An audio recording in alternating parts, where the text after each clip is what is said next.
today, Jason? I don't know. It's something about learning about cannabis today. We're doing a podcast show. You know the drill, right? Absolutely. Yeah, we find out the do's and don'ts, successful business owners down here in South Florida every single Thursday, 4 p.m. Catch all these amazing episodes up on iTunes, iHeartRadio, of course, all your different podcast apps that are out there. So, Kevin, what's up in business these days? There we go. Back on track, as easy as that. Well, we're running a entrepreneurship boot camp in the summer for the first time ever. This week was week 2, so it's off to a pretty good start. I actually trained some other trainers to execute this boot camp because, Dr. Cox needs a little break in the summertime. So I've got a couple of experts that are teaching it on my behalf, and I'm just kind of observing and watching. There's some really fun high-tech ventures in there, some interesting business concepts, and it seems to be going great. So the Adams Center's got a new sort of initiative, first time ever. Cool. Or some past shrimp tank guests? No, not in the instructor seat quite yet, though. That's an interesting concept. We might have to get some in there as we continue to expand our offerings into broader and underserved communities throughout South Florida. We want to teach anybody who wants to start or grow a business exactly how to do it. And we have the resources to do that at the Adams Center. So if that's what you're interested in, make sure you reach out. Cool. Well, let's get into our guest today. We got Dustin Robinson in the Shrimp Tank house today, and we're excited to get all into cannabis law. And there's a lot going on in the state of Florida with cannabis and across the United States, of course. So, Dustin, welcome to the Shrimp Tank. Tell everybody, a little bit about what you do.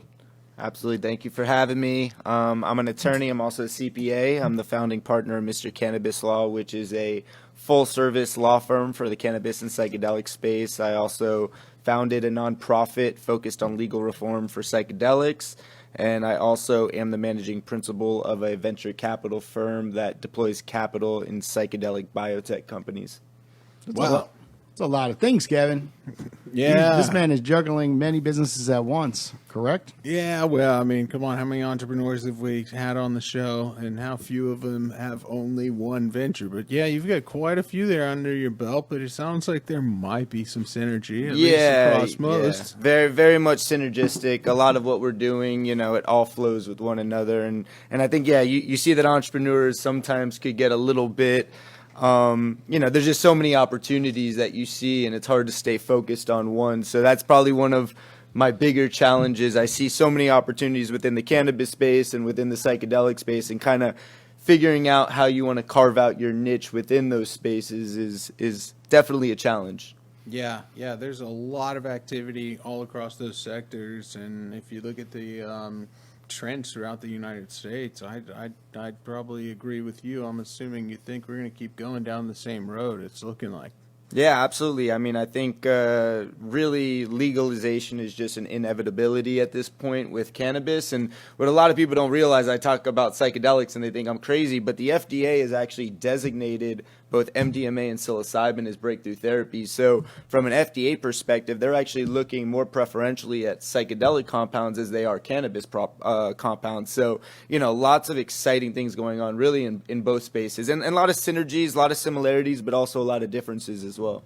Yeah, I think that's really great news. I mean, my own opinion is, we can maybe even get away from some of those really hard opioids and that whole epidemic by making some significant changes and, as you said, some scientific breakthroughs. Yeah, I mean, that's really what's leading the charge in this psychedelic, or I call it a consciousness revolution, is really that we're in a mental health crisis. Like, I believe that the single biggest challenge that we have as a society is mental health right now.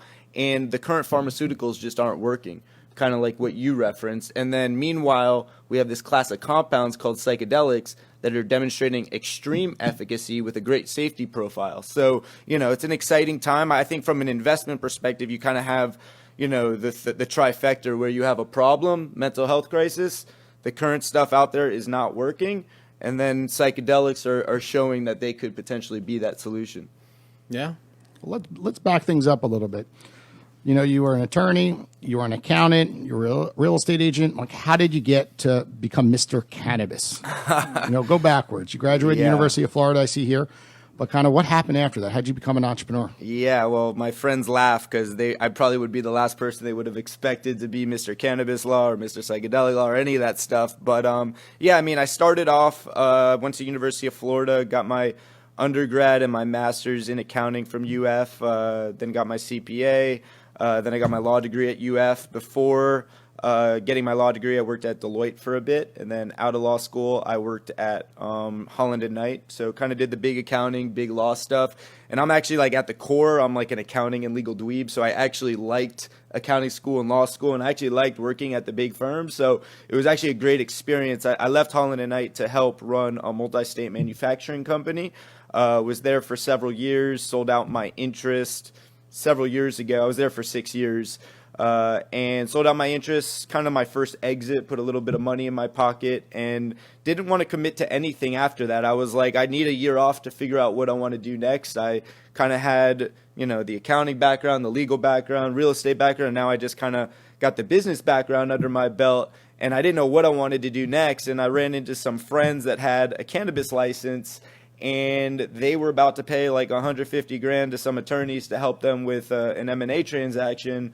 I told them, look, I'd love to give it a shot. I'll do it for free. I'm taking a year off. This was like 2 months into my 1 year off. My fiance at the time, was excited for me to take the 1 year off because I'm a workaholic. And of course, like 2 months into it, I'm already taking on another project. But yeah, I jumped into it. I found it fascinating that you have to really understand not only the substantive area of law, that being M&A in this transaction, but also how the cannabis laws intersect with that. And so found it really interesting. I went back to my old law firm, Holland and Knight, some of the partners that I maintained a relationship with, to find out what they were doing in the space. And to my surprise, they weren't touching it because it's federally illegal. So I saw kind of an opportunity to provide like sophisticated, big firm type expertise for the cannabis space.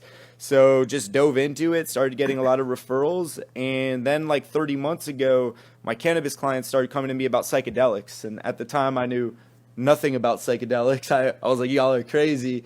One of them wanted to do a mushroom grow in Jamaica. Another one wanted to do a retreat out in Brazil. But then the cannabis doctors I work with, I represent like one of the biggest franchises in Florida, Miracle Leaf, a marijuana clinic franchise. And I work with a lot of different doctors. They wanted to start doing psychedelic research and opening up ketamine facilities.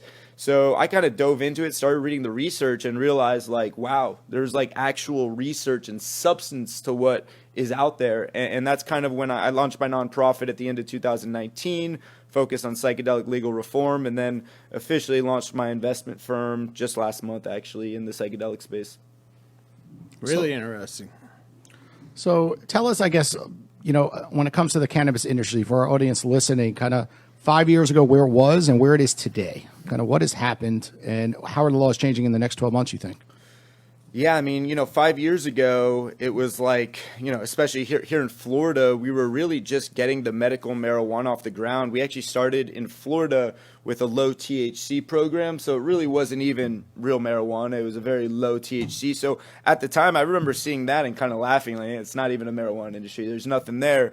But later on, what happened was we passed a constitutional amendment, and then after that, they revised the statute to increase the marijuana amount, and then eventually we also got smokable marijuana. And so things have just been progressing, and one of the biggest issues in the state of Florida is that our structure, our legal structure, is a vertically integrated model. Yep. So you have to grow, process, dispense, and deliver. And the court system, there's been a case called the Flora Grown case that has been working its way through the court system, and actually today we've been waiting for a Florida Supreme Court ruling, and today was the ruling, and essentially they upheld that vertical integration. So there has not been licensing since basically 2015. They had an application process. So people have been waiting for like 6 years to apply for more licenses, and this case has kind of held up the process.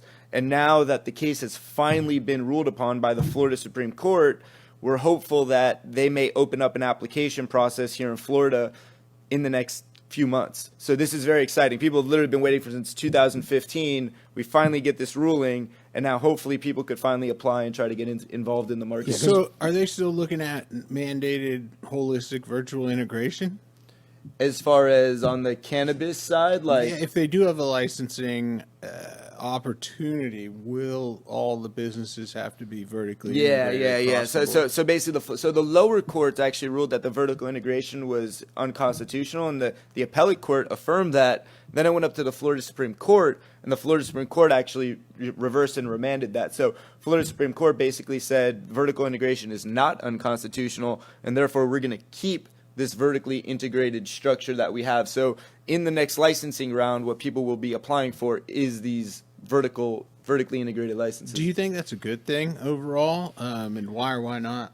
Look, I would love for these licenses to be broken up. It would give a lot more, smaller, the smaller guy would have an opportunity to enter the market. Right now, to run a vertically integrated license, to properly flex that license, you really need to deploy like $50 million Yeah, I was into going to it. say, Yeah, this is I not think, a I think Brady Cobb on the show said that, you got to spend whatever million to get the license. And he said that is a license to spend another 50 to Yeah, $100 million dollars because, it's hard enough. The listeners out there know this. My students know it. Everybody does. It's hard enough to start one really successful business. And the way they've organized things, they're like, no, you actually have to start 5, right? Yeah. And they're all completely different, right? Like growing plants and running a retail store and distribution and logistics, like these are all different sectors. And as a result, you don't have any company that's good at any one of those. We don't have a great cultivator or a great processor or a great retailer who provides great customer service and a good loyalty program.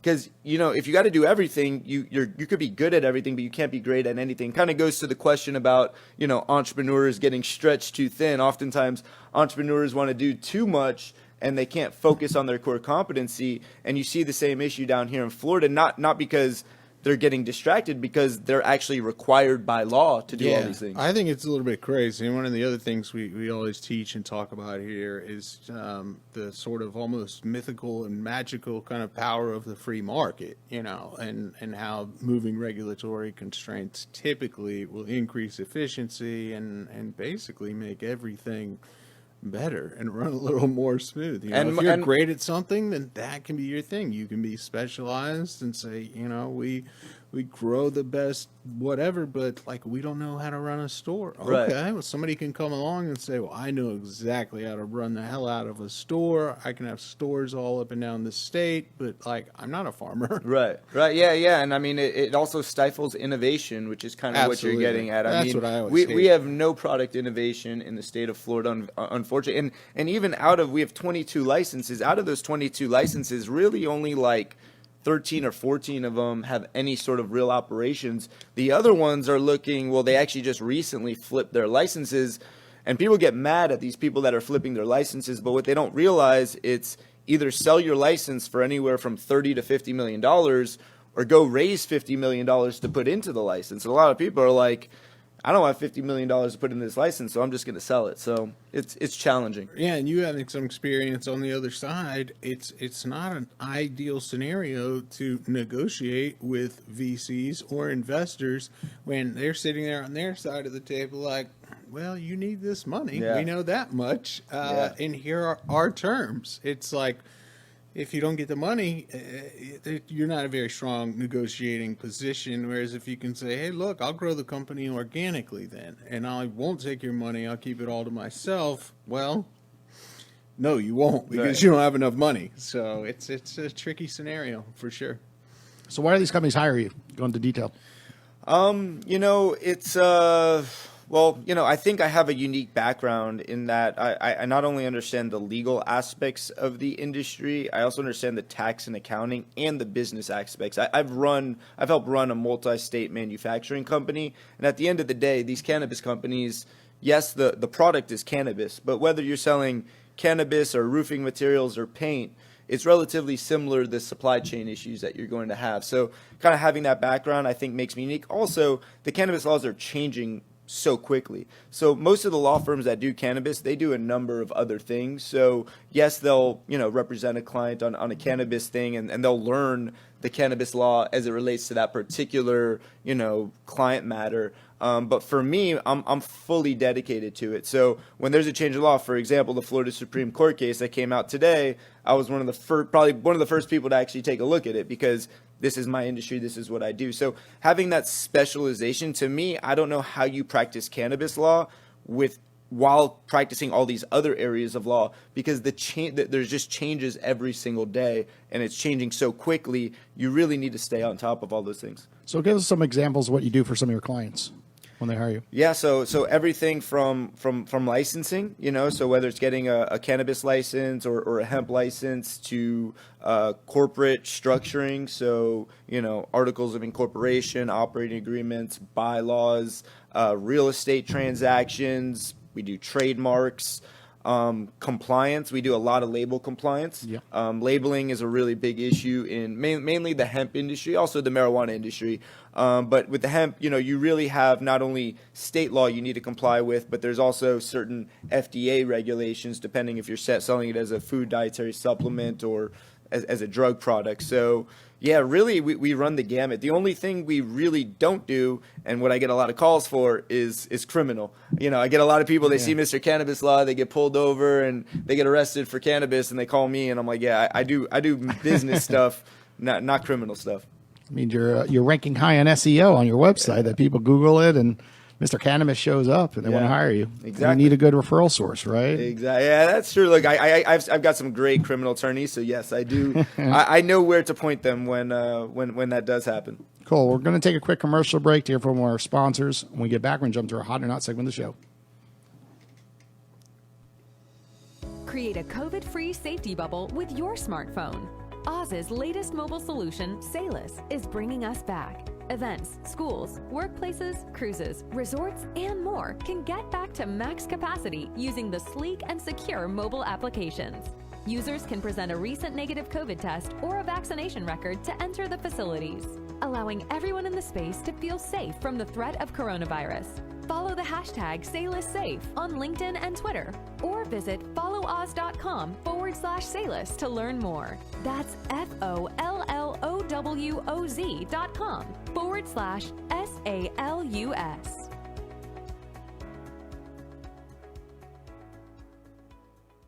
Hey everybody, welcome back to the Oz Digital Studio, where we film the Boca Raton Shrimp Tank in collaboration with the FAU Adams Center for Entrepreneurship. As a reminder, we go on Facebook Live 4 p.m. Thursdays, as well as we put little clips on Instagram at Shrimp Tank Boca. So Dustin, this segment of the show is called Hot or Not. We're going to jump to a question and kind of go into detail why it is hot or not. So let's see. Let's talk about real estate. You have real estate. Do you practice real estate right now, or not so much? It was in your past. No, I as an attorney, you're able to just sit for your real estate exam. You don't have to take the courses. And so when I was first buying my first piece of real estate, I realized I was doing all the work and my realtor wasn't. So I was like, this makes no sense. And so I decided to get my real estate license. It's mainly for my personal real estate that I keep my real estate license. Okay, so hot or not right now, real estate with what is going on, and let's just for the cannabis industry. Is this a hot thing or a not thing? Just prices are exploding down here in South Florida. So how does it affect things? Do I have to use this thing? Yeah, you feel free to. I'm gonna get so the question is whether the real estate market right now is hot. Yeah, I mean it's hot. It's hot. I mean, but for the cannabis industry, is it going to affect things like they have to go buy a warehouse and it's gonna be an extra $10 million to buy that type of space? Like, how is this going to affect that industry in particular? The amount of people moving down here.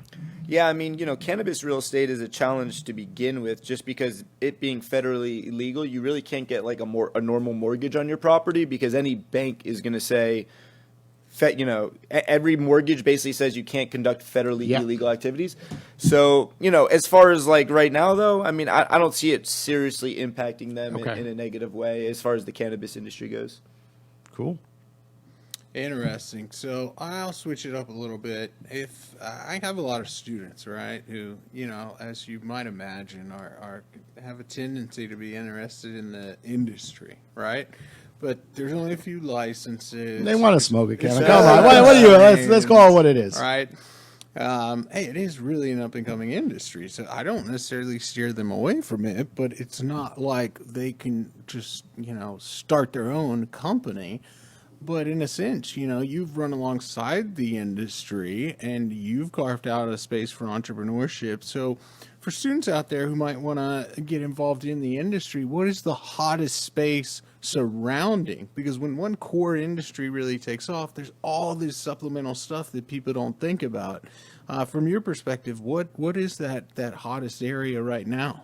Yeah, so I mean, it's funny. I get calls from like law students nonstop and emails. Every law student thinks what I do is like the coolest thing ever, and I have to remind them often, like, we're still just doing legal work. Yes, the subject matter is cannabis, but whether you're drafting a cannabis contract or you're drafting a roofing contract, it's still a contract, right? So I think there's also a little bit of a misconception that this is like some sort of like glamorous job. It's legal work, and I happen to like legal work, but if you don't like legal work, practicing cannabis law isn't going to solve that problem. But right now, I would say, what you're describing is the ancillary service space, and obviously, that those are the non-plant touching businesses. And I think that there's just tremendous opportunities, whether it's, and it really depends on what your skill set is, right? Like, I'm a lawyer, so from an ancillary service provider perspective, like, I went into law.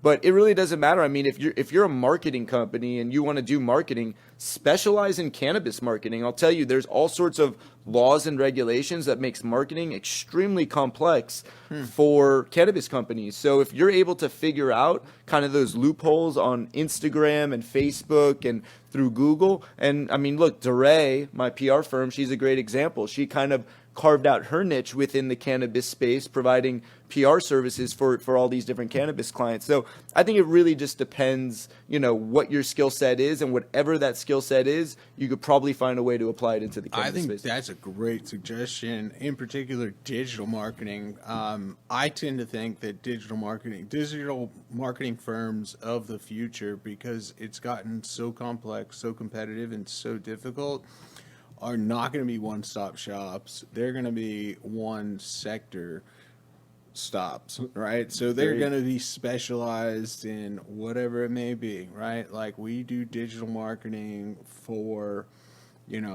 group-based fitness studios. And like, that's it. That's what we do, but we are the best at it. We are hyper-specialized, but that's what we do. We'll do it nationally. We'll do it globally. But we know how to market those. We don't necessarily know how to market medical services, right, or, products that are whatever, even physical products on the web.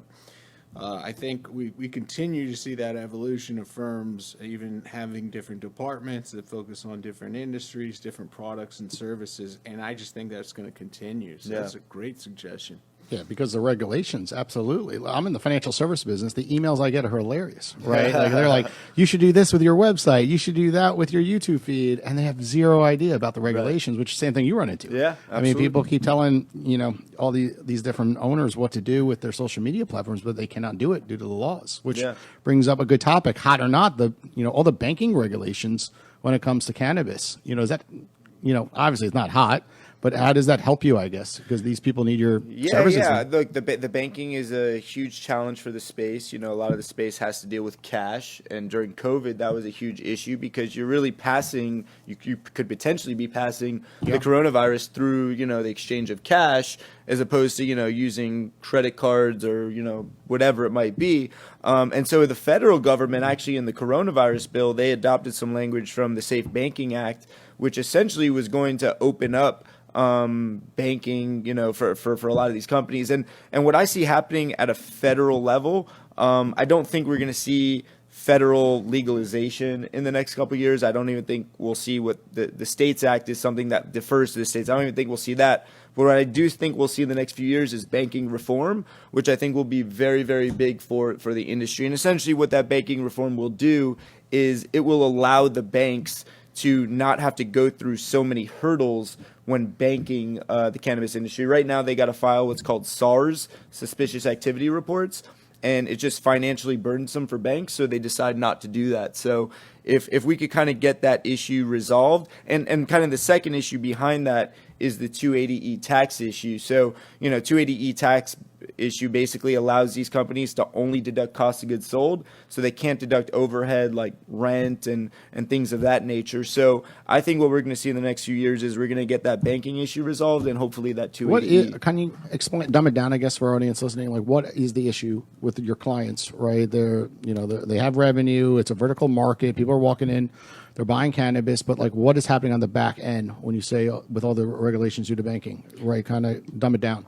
Yeah, so I mean, if you even look at like the way statutes are drafted for cannabis companies, like the security requirements are like more restrictive than a bank. You walk into these cannabis, you got cameras everywhere, you got vaults in the back, you got security guards that need to be on the premise 24 hours, and the reason for that is because they're dealing with tremendous amounts of cash. Yep. So, when you're dealing with a lot of cash, there could potentially be theft.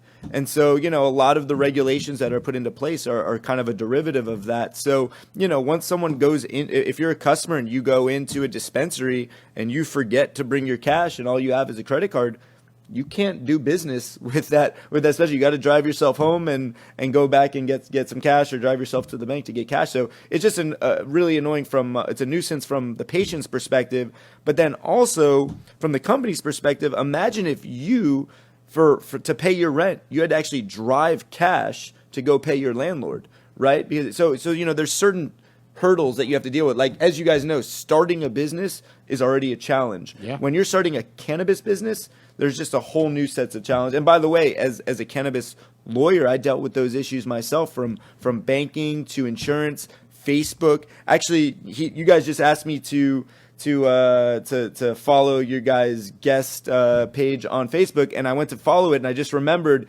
Facebook banned me because I posted something from Facebook that had cannabis on it. So like regularly, I get blocked on Facebook for some of the content I put up.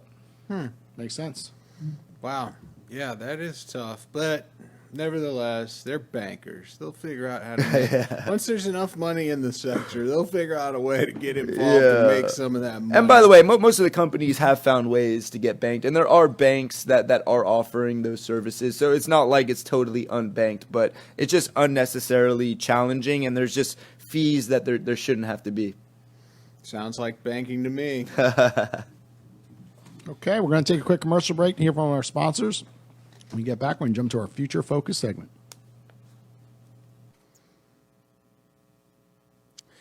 This episode of the Shrimp Tank is brought to you in part by Premier Virtual. Hiring's always a challenge, no matter how you do it. It's challenging, it's competitive, and every entrepreneur at some point along the way has issues with hiring. All right? You can't find the right people, you don't know the right platform. For a while, we didn't even have any hiring events. Well, now there is a solution to that.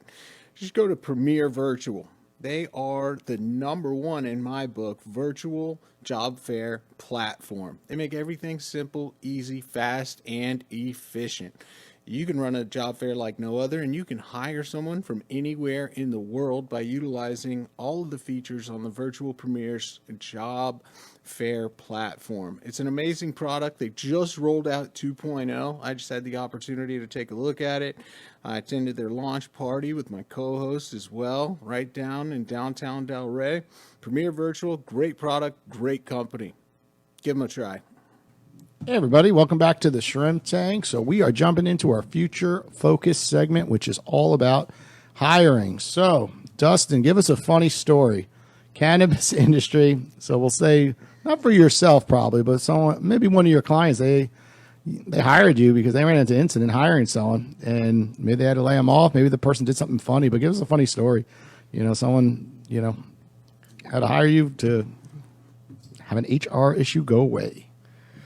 Yeah, I mean, man, hiring, that's a hot topic. I mean, that's probably one of the most important things from an entrepreneurship perspective. I mean, I'll tell you one issue that I run into pretty frequently. I don't know, it's not a funny story, but the fact that there's no employment protections for medical marijuana patients. And that's actually a really big issue. So I get a lot of calls from employees that think they have a job, get hired in a job, then they test positive for marijuana. They have a medical marijuana license, so they think that they're all good. and they come to find out that the company has a drug-free workplace policy, and they end up getting terminated. So I deal with a lot of those cases, and that's just it's unfortunate. And we've actually tried to propose different bills, and I've worked with a couple of different people on trying to put some legislation together. But right now, it's important for patients to understand that there's really not, at least from a legislative perspective, there's not many protections for medical marijuana patients. That's really tough. I mean, especially if you've got an unexpected change in your career or job, and you've got to find something, and it can stay in your system, but you have a prescription, especially given how many people were all of a sudden out of a job in the last 12 months. That's absolutely brutal and dumb. Yeah, it makes no sense. So what is your trick to hiring? What have you found that works? You got to be thorough.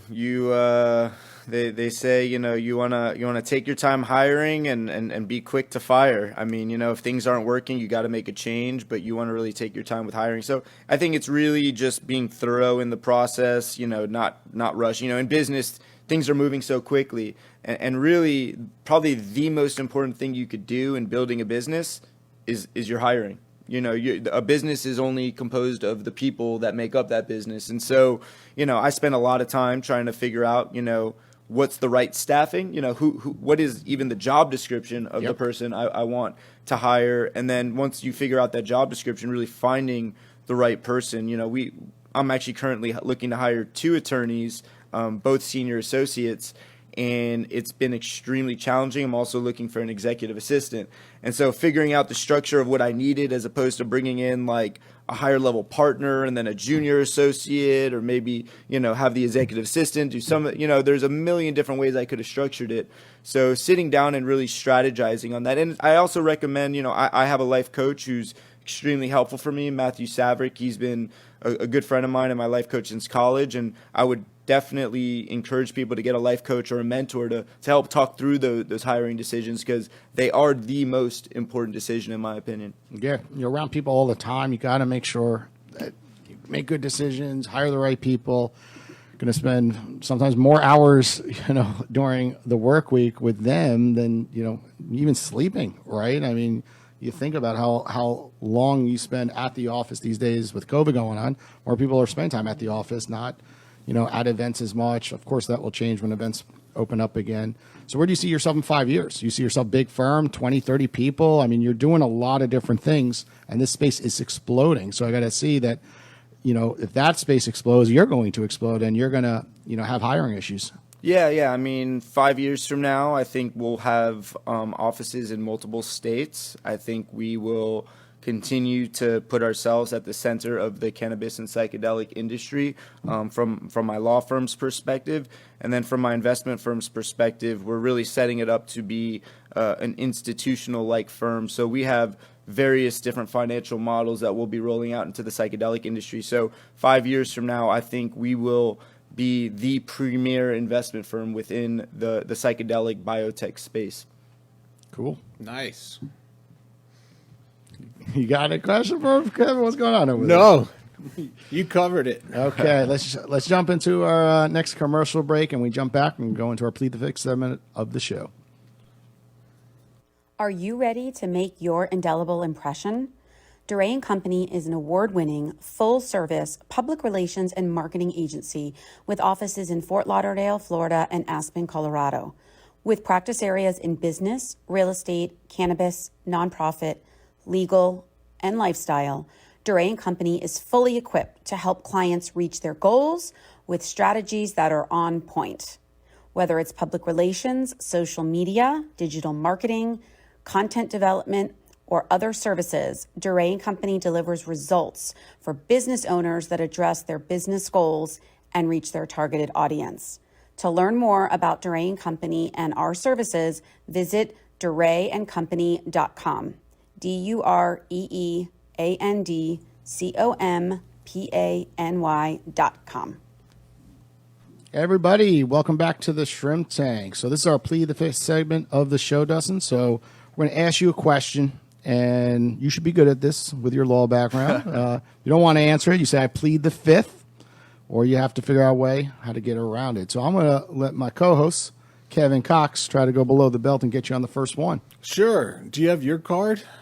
Yes, I do. I'm a proud medical marijuana card holder. All right. Well, that was an easy one for him. What do you got?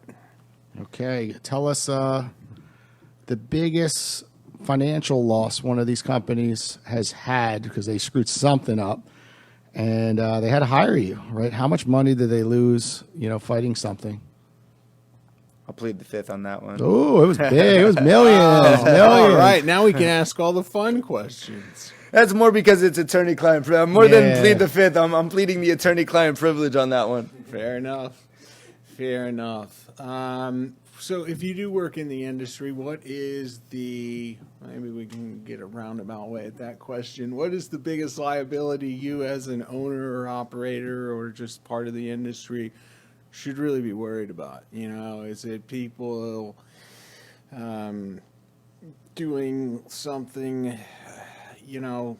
at the store? Is it going to be maybe that armed robbery? Is it going to be somebody who does something they shouldn't on the substance? What should people within the industry be worried about from a liability perspective? Yeah, I mean, my clients, at the end of the day, if you're working within this industry, you're accepting some amount of risk. So my clients tend to be pretty risk tolerant. With that being said, really my clients range, there's a whole spectrum of risk, and some of them are pretty actually risk adverse, and they want to know exactly what the law is, and they want to comply with the law.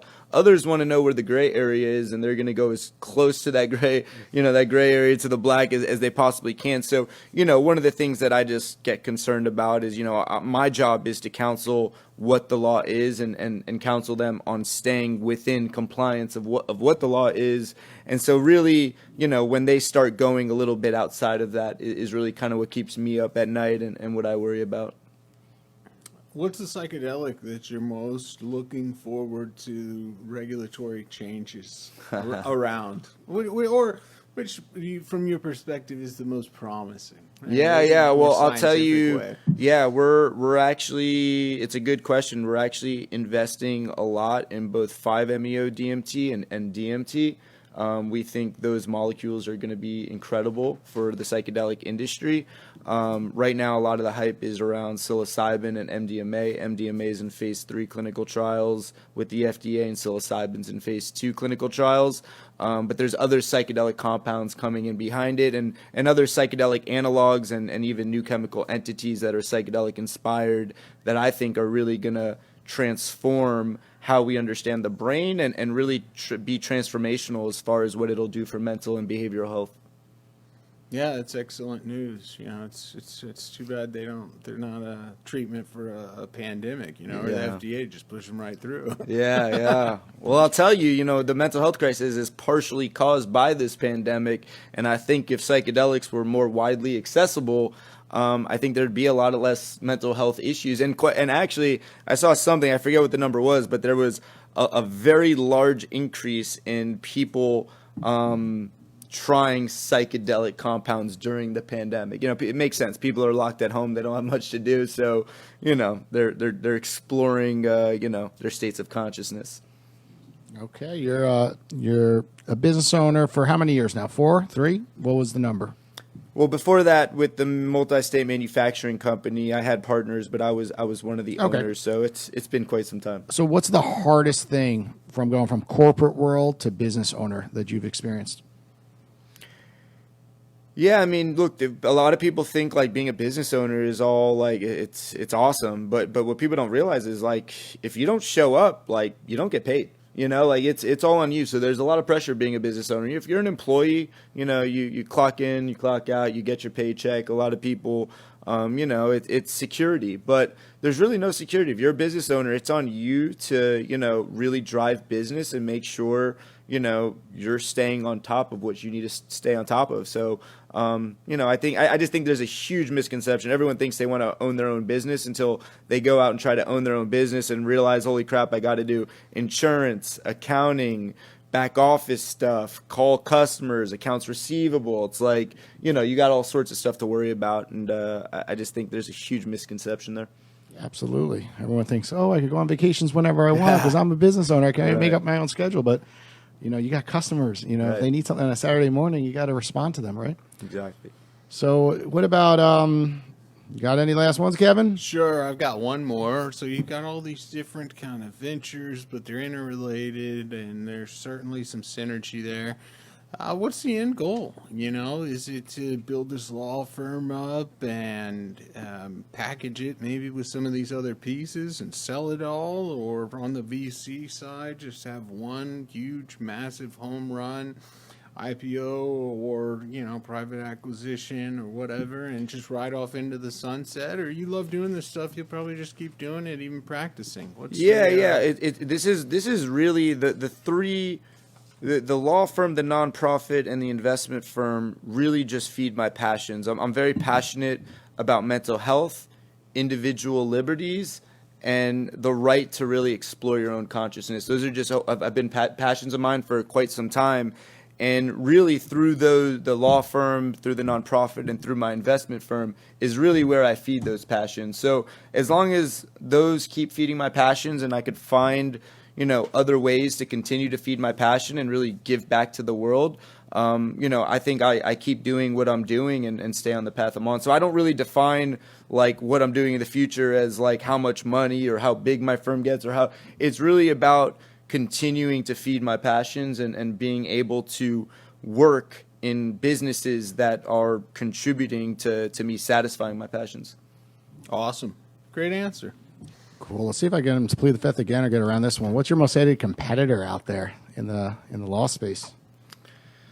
My most hated competitor. I mean, I just don't hate any. I'm not trying to get around this one. I don't hate anyone. I will say one of the people, one of the law firms that I admire, not hate, I guess in a way. When you admire someone, you're kind of like, I wish I did that. Is Bob Hoban. I mean, he got into the cannabis space super early, has created a tremendous multi-state law firm focused on the cannabis space, and he's truly put himself at the center of the space. So I have a great deal of respect for what he's been able to accomplish and how early he saw the opportunity. I mean, I kind of saw the opportunity. I was busy doing other stuff and kind of came in late when you think about how early he actually came in. Cool. Well, thanks for coming out to the Shrimp Tank today. For our audience listening, if they want to get in touch with you, what's the best route?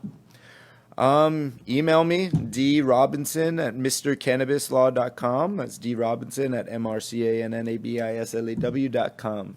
Awesome. And of course, not for getting out of jail, right? Yeah, exactly. Not for that for that outcome. Well, thanks again for joining us on the Shrimp Tank. For our audience listening, we'll be back Thursdays at 4 p.m., Facebook Live or Instagram. Take care, everybody.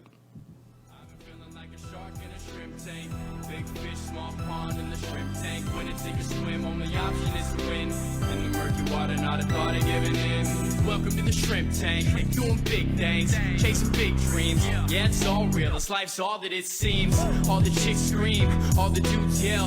This is just what I do and I do.